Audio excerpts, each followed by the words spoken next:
भारतीय वायुदलाने air strike केलेल्या आहे पाकिस्तानमधल्या अतिरेकी तळांवरती जवळपास 32हून अधिक अतिरेकी ठार झाल्याची माहिती देखील मिळत आहे। लष्कराने काही वेळापूर्वी पत्रकार परिषद घेतली, त्यांनी स्पष्ट केलेलं आहे या संदर्भात। मला काय आपल्याकडे भारतात जो आता कुठे ते पहलगामला जो हल्ला झाला, मी ज्यावेळेला त्याच्यावरचं मी पहिलं ट्विट जेव्हा केलं त्यावेळेला मी सांगितलं होतं की ज्यांनी हल्ला केलाय त्यांना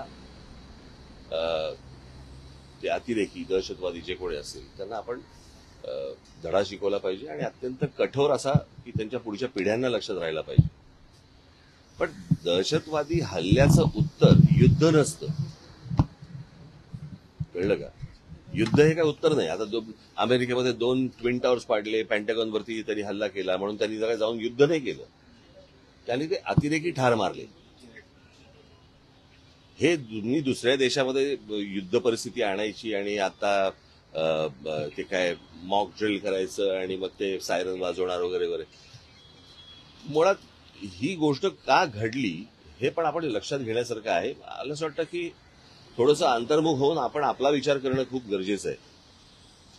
पाकिस्तानला काय बरबाद, अगोदरच बरबाद झालेला देश आहे तो, त्याला काय बरबाद करणार तुम्ही?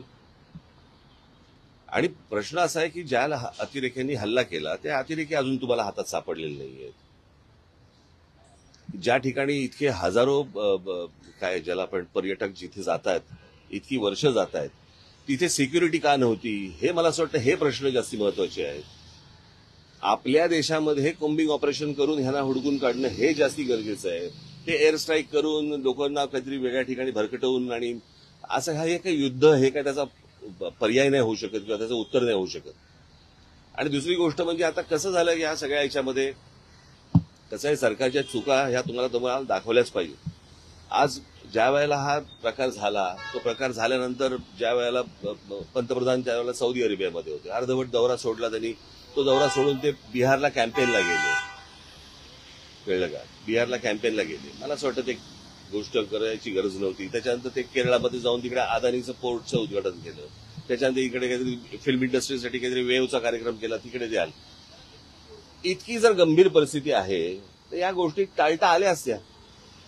आणि त्याच्यानंतर येऊन ते काय मॉक ड्रिल करायचं आणि मग काहीतरी एअर स्ट्राईक करायचं, मला असं वाटतं की हे काही उत्तर नाही या गोष्टींवरचं। जे अतिरेकी आहेत, ज्यांनी हा हल्ला केलेला आहे, मला असं वाटतं त्यांना हुडकून काढणं, त्यांचा बंदोबस्त करणं आणि संपूर्ण देशभर मला असं वाटतं की तुम्ही हे मॉक ड्रिल करण्यापेक्षा कोम्बिंग ऑपरेशन्स करा, जिकडे जिकडे तुम्हाला माहिती आहेत। आज आपल्या देशामधलं पोलीस दल आणि या सगळ्या लोकांना, खास करून मुंबई महाराष्ट्रामधल्या पोलीस दलाचं तर मी त्यांची प्रशंसाच करेन की त्यांना सगळ्या गोष्टी माहिती आहेत, कुठे कोणत्या गोष्टी चालू आहेत आणि कुठे काय चालू आहे ते, कळलं का? आज आपल्या देशातले प्रश्न संपत नाहीयेत आणि आपण काहीतरी युद्धाला आपण काहीतरी सामोरे जातोय। मला असं वाटतं ही काही योग्य गोष्ट नाही। आज नाक्यावरती ड्रग्ज मिळत आहेत, हे ड्रग्ज येत आहेत कुठून, काय येत आहेत, मला असं वाटतं या गोष्टींच्या खोलात तुम्ही जाणं गरजेचं आहे। लहान लहान पोरं आता ड्रग्ज घ्यायला लागली, शाळा कॉलेजमधली पोरं, ह्यांच्यापर्यंत ड्रग पोहोचतोय कसा, हे प्रश्न आता सगळ्यात महत्वाचे आहेत।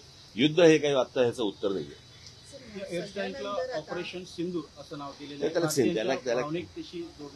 ते प्रश्न परत मी तेच सांगतो ना, हे काही नावं बिवं देऊन ह्याने काही भावनाचा काही विषय येत नाही। प्रश्न असा आहे की तुम्ही नक्की काय पाऊल उचलताय आणि इतके दिवस जे काही कार्यक्रम जे झाले, ह्या कार्यक्रमांची काही आवश्यकता नव्हती। सर, राज ठाकरे म्हणतायत की हल्ल्याला पर्याय म्हणजे युद्ध हे होऊ शकत नाही आहे। ते काय म्हणतायत याला महत्व नाहीये। संपूर्ण भारत या कारवाईच्या पाठीशी उभा आहे, संपूर्ण भारत या कारवाईचं स्वागत करतो आहे आणि संपूर्ण जग भारताची वाहवाही करते आणि भारताच्या पाठीशी उभा आहे। अभी तक पीओके में स्ट्राइक्स हुई थी, पर अभी अंदर जाके पाकिस्तान के टेरिटरी में एयर स्ट्राइक किया, भारत ने क्या कहा? भारतीय सेना का मैं बहुत अभिनंदन करना चाहता हूं, उनको बधाई देना चाहता हूं, उनको धन्यवाद देना चाहता हूं। जिस प्रकार से पाकिस्तान में घुसकर ये जो आतंकवादी है, इनके 9 अड्डों को पूरे तरीके से तहस नहस करने का काम हमारी सेना ने किया है।